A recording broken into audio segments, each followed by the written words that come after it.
The role of CTO is one of the most important positions within any organization. It's also one of the most rapidly evolving jobs in the C-suite. On this episode of IT Visionaries, Kalyan Kumar, the CTO and Corporate Vice President of HCL Technologies, discusses the way he's seen the role of CTO change. Plus, he explains why companies are now shifting their focus to how technology can create opportunities and the importance of a streamlined workflow. Enjoy this conversation. IT Visionaries is created by the team at mission.org and brought to you by the Salesforce Customer 360 platform, the #1 cloud platform for digital transformation of every experience. Build connected experience, empower every employee, and deliver continuous innovation with the customer at the center of everything you do. Learn more at salesforce.com/platform. This podcast is created by the team at mission.org. Welcome to another episode of IT Visionaries. I'm Ian Faison, host of IT Visionaries, and today we are joined by special guest KK. What's going on? Yep, it's been good. I think trying to adjust to the packing schedule from working from home and trying to what I really call is work-life integration. That is the name of the game these days, work-life integration. I don't know if balance is the word anymore. That is for sure. So, okay, today we're going to be talking about your background in technology, what it means to be CTO of HCL Technologies, and much more. So let's get into it. How did you get started in technology in the first place? So I started getting insights into tech maybe around when I was 11 years old.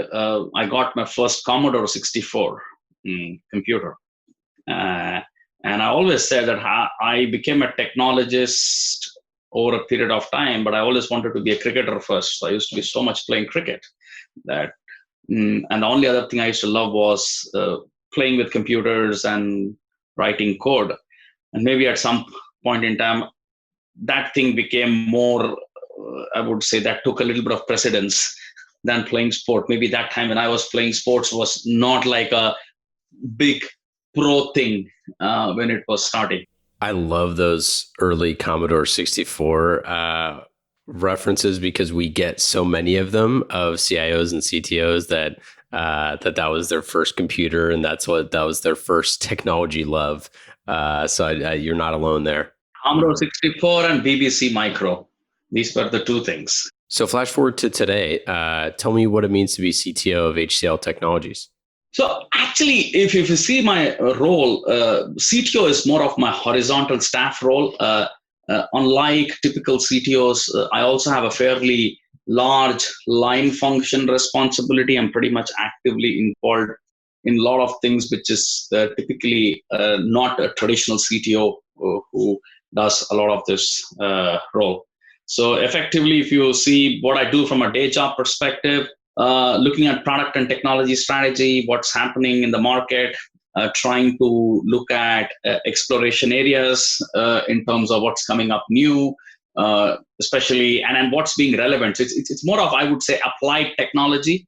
It is trying to figure out what's coming in research, what's early stage in the market with startup ecosystems, and really figuring out which part of the company we should be able to plug in some of those pieces. That's what the ETO role does. But I'm also pretty actively involved in driving all our partner ecosystems. So in terms of working with all our 7 large ecosystem units, which is the big, large cloud AI platform partners, and then trying to build full stack solutions, which we can bring all the might of HCL behind it. Yeah. And so for those of our listeners who don't know, I mean, if they're living under a rock, can you share a little bit more about what HCL does? Hey, so HCL is a 40-plus-year-old technology garage startup which started in India. And the founder chairman still is very active in the company, and he's still our chairman and the chief strategy officer. We really are in 3 distinct businesses. So we have one, what we call as IT and business services, which is really looking at infrastructure applications, digital, cybersecurity, process operations, IoT, and the whole stack around services, which is like a global systems integrator. we have a very unique business, which is what we call as engineering and research services. We're one of the top three independent engineering companies globally. Very deep, about 30,000 engineers there, is our ERS. And then we've got a flourishing products and platform segment, which is a combination of a lot of the intellectual property which we have created and we have acquired over a period of time, which combines entities like HCL Software, Actian, Dry Software, a lot of our own organic initiatives like ERX, and many other entities. So HCL is fairly diverse. So we've got a GSI business, an ESO business, and an ISV software business.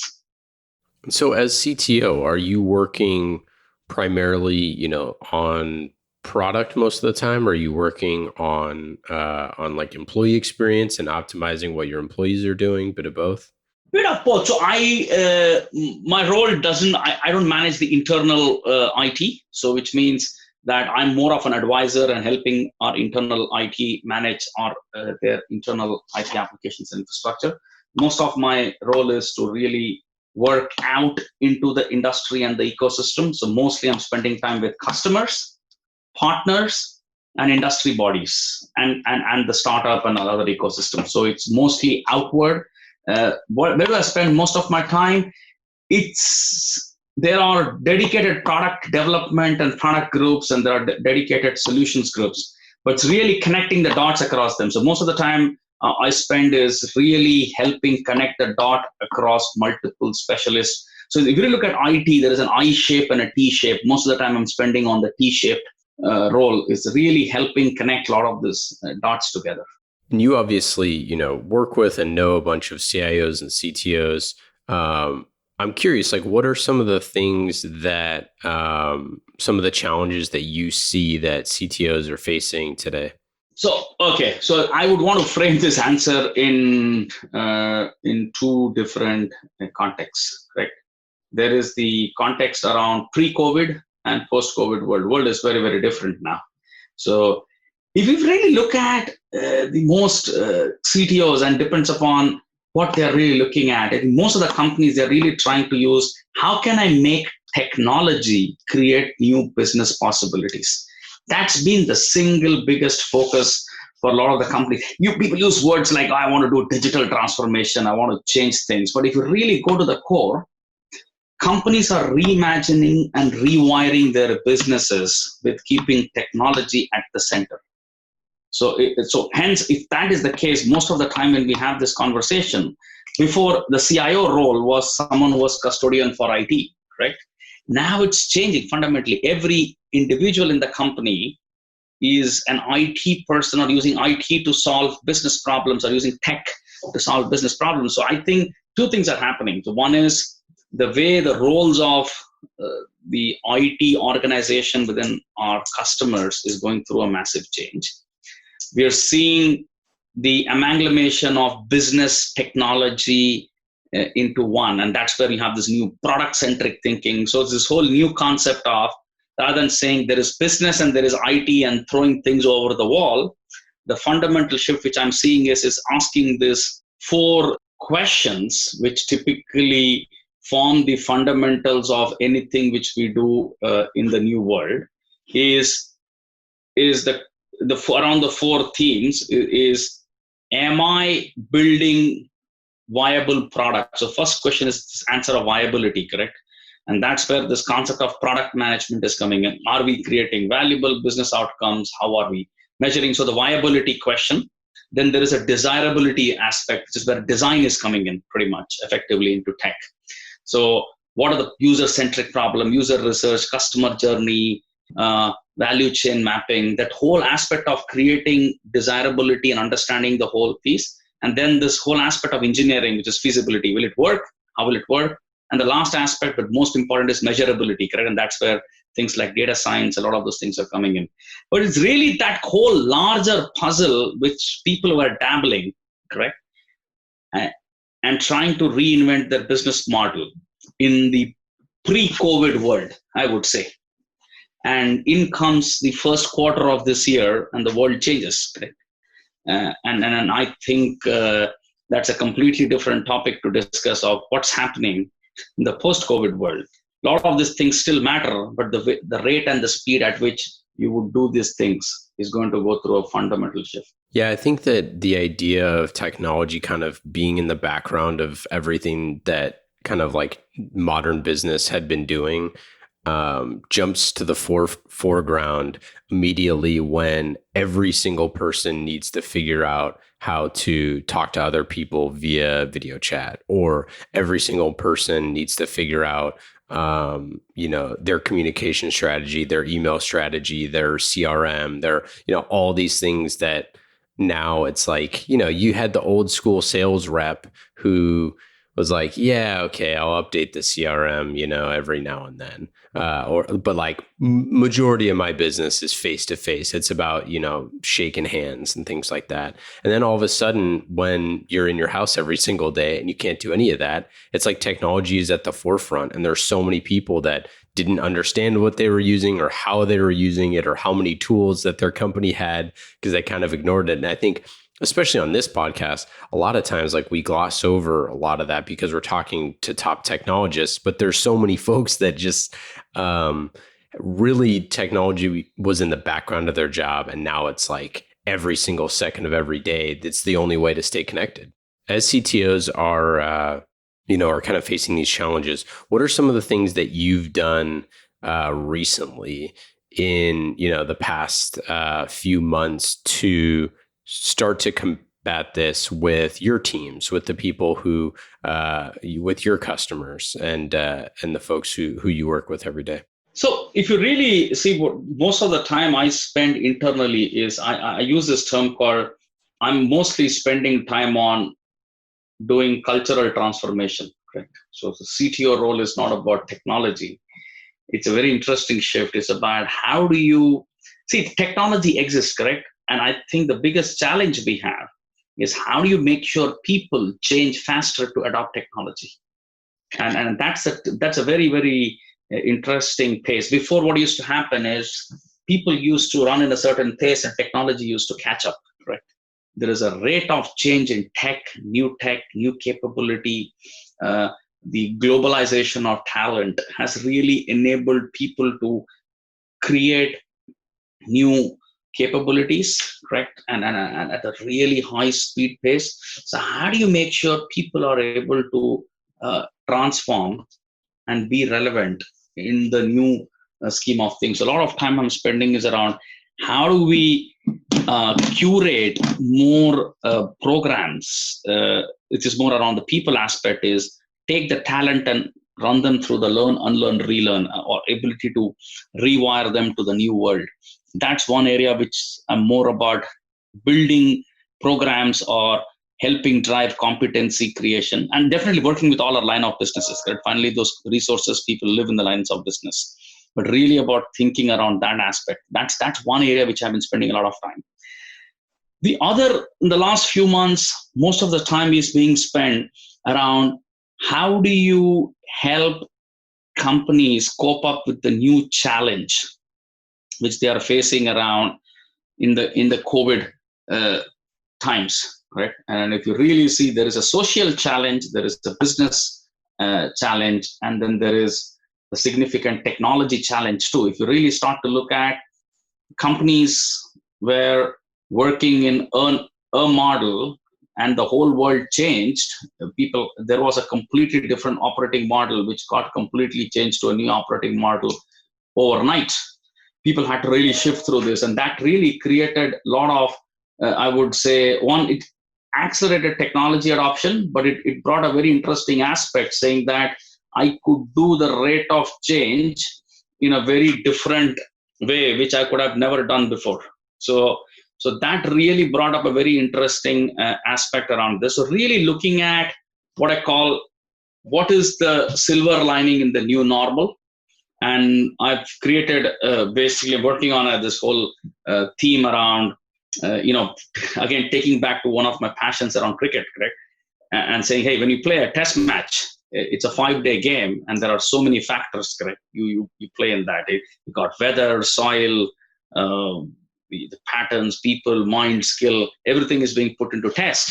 And that's where the world is in now, because there are so many things happening together, correct? We've got so many challenges. So what's the opportunities, or what are the areas which we need to look at in terms of using technology to really look at this new possibilities? So I have this, what I call a playing 11, which I have created, and maybe I'll talk to you about that. So there's 11 things which you need to do, which you can really pick around creating opportunities around in the new world.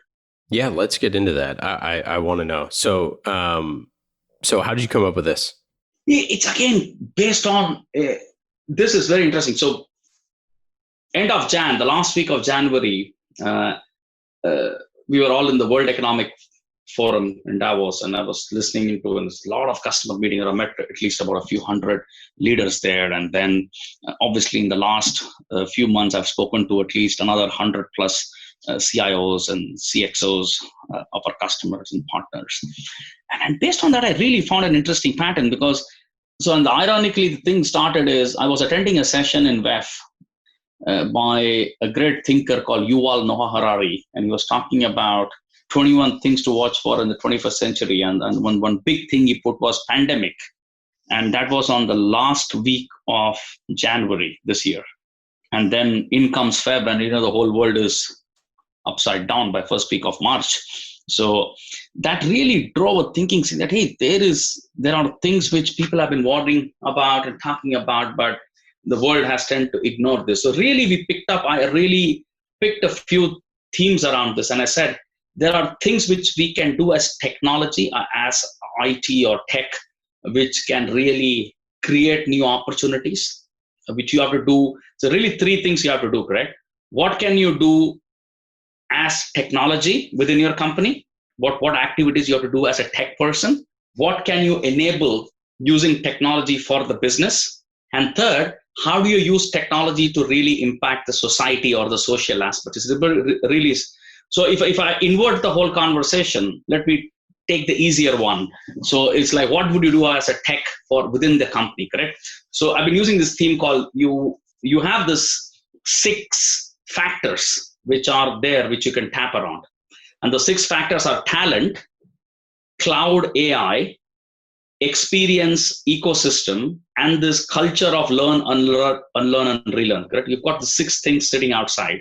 These are levers which you can apply. And then you go and start to look at, what can I do with my technology landscape? So we've been really using this term called workplace fluidized. So you fluidize your workplace so that you can work from anywhere, any location, any device. And then you can have a seamless, your employee, you don't come to work comes to you, correct? So you're changing that whole model of workplace fluidized. You look at adopting cloud in a big way, because I think the workload's moving to cloud. And today, most of the reasons companies are able to have conversations is many of their collaboration technologies went to the cloud, or else people have just struggle to even connect and communicate. You have to change the way you do security.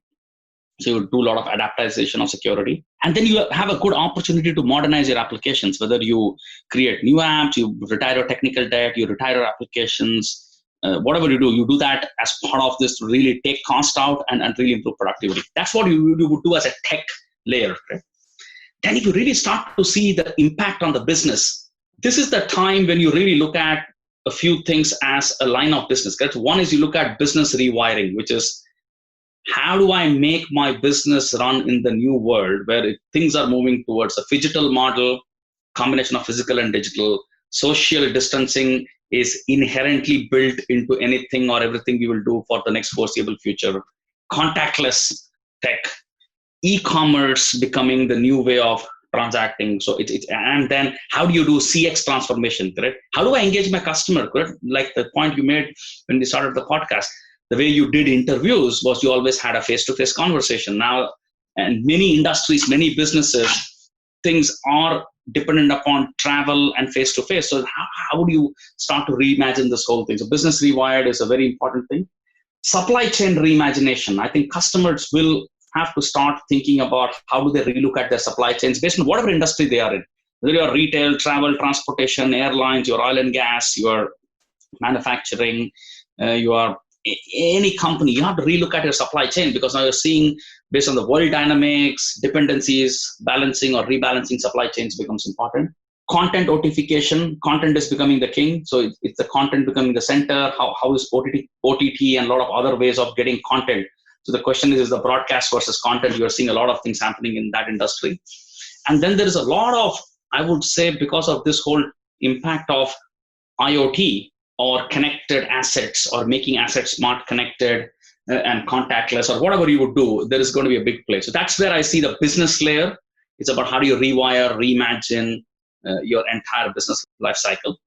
And the third aspect is about this whole social aspect, correct? Social human aspect is how do you integrate work life? Because companies are finding a way, how do I keep my employees engaged, motivated, but also give them the space, the flexi model of working. Sustainability is becoming a very important thing. People have realized this. Cities have become cleaner. There's a lot of realization of what I call want versus need. And I think this is really becoming a third factor of what do I want versus what do I need?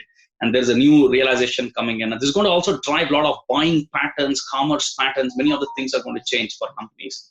Being healthy is becoming important. So hence, both as an individual, as a company, as a society, and as businesses who are around the health landscape, there's going to be a big, big change. And the last but the most important thing, which I believe is that this crisis is also telling us about empathy and being human, right? And that's the realization of that. And that continue to go on because we're still in the tip of the pandemic. Right? There's going to be the massive downfall effect of the domino effect, which is going to be there. And it's very important that collectively as tech industry, we really start to even think about how we can bridge those gaps and really help around that. So this is the theme which I had. I've been working on this, and anything which you're doing, solutions, offerings, response to customers, new tech evaluation, we're trying to use this lens to really look through that. And then, so what about this change to cloud native? And I'd like for you to share a little bit about what you've been writing in terms of building and running a native cloud product. So our book writing exercise is, so this is me, I'm a co-author with a very, very intelligent fellow in my team who, whenever we have an angst, we write a book, right? We said, things are not happening the right way. So what do? Let's go and write something so that we can then structure our thought, correct, and structure our angst and tell people this is what we think. These are we use the word artificial stupidity, correct? There's a lot of that exists in the industry. So we always try to write about this. So, and this is the 8th of the book series which we wrote. We've been writing starting from process excellence for IT operations, and we wrote one before on SaaS, as a service model. This one was purely, we said, hey, we spent 2 years building a product which is born cloud native. See, cloud native doesn't mean it runs in the cloud. Cloud native is using the principles of how to build a product which can run natively in the cloud. And using those principles to really, this is called the 15-factor application. There are so many things, microservices, API first, new user experience, new product delivery model.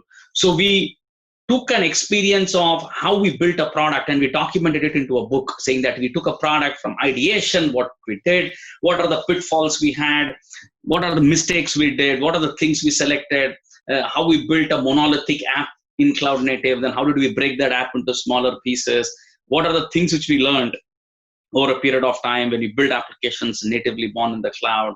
What do you need to worry about multi-cloud? What happens when you change from provider A to B? Things. So it was basically our experiences which we used to have in that whole 2-year journey. We just put that into a stream of product and into a book, and that's the whole thing about our learnings and experience. And it's just it was just launched a few months back. So we keep doing that every time. Whenever we feel like that we've got some aha moment to go and talk about or write about something. I love the angst. That's a great way of putting it. When you feel the angst, that means you need to get the typewriter out and start jamming away. So do you feel like, building a cloud native product is something that, we talk a lot about, this, the cloud transformation or, kind of what all this stuff means, specifically with the lens of building cloud native products.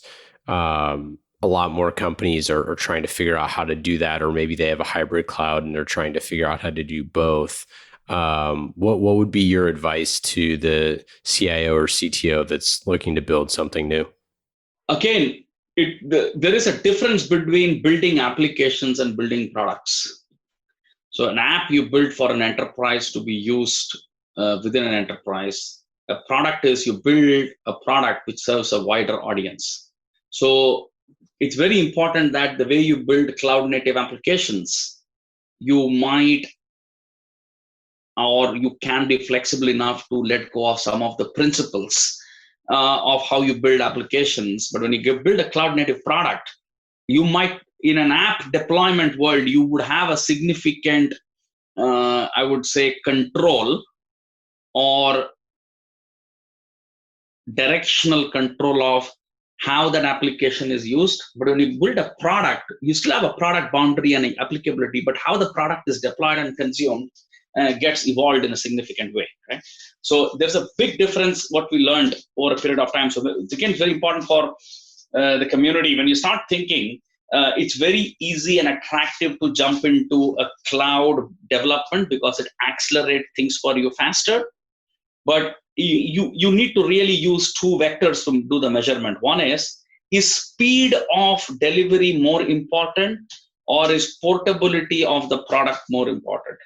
So if you do speed of delivery, then using a lot of native services available by the cloud provider is a very good way to jumpstart because you reach the goal faster. But if you want cross portability across cloud provider, flexibility to move things around, then I would say think on that model before you embark on the journey. So portability, non-functional becomes very, very important. Switching gears, I want to talk about quantum computing. So do you see this going mainstream anytime soon? And what's the impact? I think quantum is a fundamental shift in the way we imagine computing. So I think one of the things, and I'm fortunate enough to be participating in the World Economic Forum's Global Future of Computing subgroup, and where we have a chance to meet a lot of these researchers and people who've been thinking and driving this whole research in this space. So it's interesting, the computer word, if you really use the word computing, it is an evolution of a mathematical term. So effectively, what we know as a computer or a digital computer, correct? What we really call a computer today is a computer which is designed using the core philosophy of mathematics, correct? So hence everything which we do is about logic, computational logic, computing, and it's evolved through the branches. So everything gets reduced back to a mathematical model. So that's how the digital world has been evolved. And obviously it was a classic play between math versus physics. Whereas if you really start to look at quantum computers, they are computers which are in a more simplistic way. There is a lot of complex. There are 20 theories on how people look at computing. Quantum versus the current computing. The quantum is fundamentally built around real world, correct? The world which we live in is in quantum, correct? It's not in the physical world. So the best example to give is I read in a very interesting article by a gentleman, and his very simplistic way to explain quantum is you spin a coin in the digital world, you will have a probability model saying that either you get a head or a tail. The probabilistic chance is 50-50, correct? So you can say head is 0, tail is 1, or tail is 1 and head is 0, or vice versa, correct? But the quantum model is fundamentally the journey from 0 to 1. So the whole philosophy of quantum is that when the coin is spinning in the air, can I use that spinning state itself to start to do? So that means that the coin is spinning, it could be at t is equal to 0, it could be a 0 or a 1, and when it's t is equal to 1, it could be 0 or 1, and it can keep shifting till the time the t is equal to 10 or something when the coin falls on the ground, and you know the result. So effectively, it is going to fundamentally change the way you can look at solving problems which are in real world. Things like DNA sequencing, molecular biology, understanding material properties. These are all quantum physics. These things use natural quantum physics. So if you have a computer which can naturally simulate behavior which happens in the molecular biology world, subatomic, submolecular level activities, correct? Where things research around material science, physical sciences, things around biochemistry, chemical analysis, things around where you really today what you did, you converted everything into a mathematical formula and you put that into a simulation system and you ran this whole thing. In the quantum world, it'll operate a bit differently, but there is still the jury's out on how this whole thing is going to evolve. The way I really see quantum computing is you have now quantum computers in production, which you can access over the cloud. IBM has one, Microsoft has one, Google has one, D-Wave, Rigetti, there's a lot of companies, and there are a lot of small startups like One Qubit, and they're building a lot of pieces around this whole space. It's in that stage where Linux was 25 years back, if you really put it in that way, correct? Or if you go back 20 years back, we used to have a specialized processor for just doing floating point calculations, correct, for mathematics. So effectively, the future of quantum is it will exist as a co-processor with the digital computing. It's not going to replace, correct? There are things which our current computing model is significantly good at doing. So you will always see quantum as a co-processor to your current computing model, but it's going to create a lot of new possibilities which was before not possible. I love that the coin analogy. I feel like I'm watching Inception because my brain was melting a little bit, trying to figure out how you could calculate which way it's turning or what it's going to end up being. Do you feel like with things like quantum computing and some of the technologies that we've discussed today, kind of shifting back to the pandemic for a second, disruption is obviously a buzzword, but it also is happening in real time. What do you think? What do you think the best businesses? What are your peers doing that are setting themselves up to be at the cutting edge? Because thinking of trying to invest in something like blockchain or quantum or even AI or machine learning to a certain point can feel very overwhelming to the person who's trying to keep the lights on. So I would say that if you look at the pandemic phase, I would say there were 3 phases on the pandemic. It started when people were unequipped to handle it, which is it was rapid and unplanned, and you just reacted. And people reacted, did things, governments reacted, the entire world reacted. I think we are now at a phase where the reaction phase is in the end. And now we are reaching a stage which I call is the survival phase now. From reaction to, we were the reaction phase for the first 60 to 90 days. And now we are now in the survive space is about, hey, how do I relook at my business? What do I need to do to keep my business running?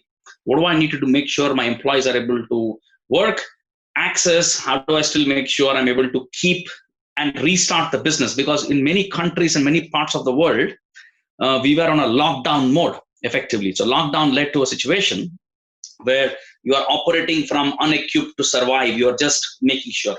Now, when companies have to relook at this thing, one is they have to figure out, I have to move from survival to sustenance. And in this, reinvention becomes important, saying that how do I now reinvent the way to, and that's the reason I said the rewiring, reinvention becomes very, very important.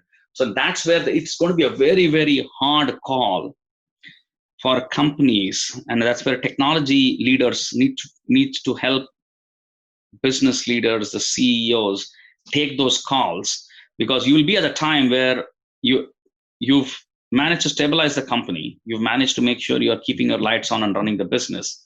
But then how do I make sure that I am creating newer opportunities in the new world?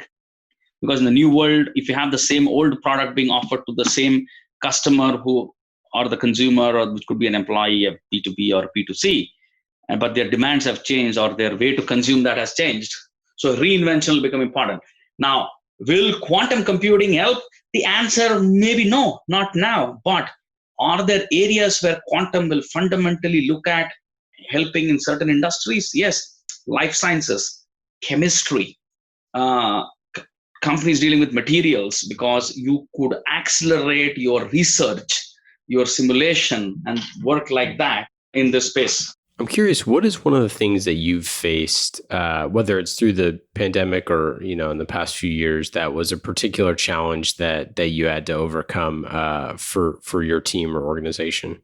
couple of instances. So maybe a few years back, I would say maybe 4 or 5 years back, the big challenge you have sometimes was driving justification of cloud adoption. Very interesting. And most of the CIOs and CTOs, even they have challenges today, but now maybe in the post-pandemic world, things have changed. But one of the things that happen, this is the conversation we keep having with our business units and with our customers, correct, is adoption of cloud. Because this whole business case of, hey, should I do it on-prem? Should I do it on the cloud? Should I do it in this way? So that was one big area where I thought was it was consistently challenging because the landscape was continuously changing. So this question always used to come in is, why can't I build it myself? Why do I need to go and consume the cloud?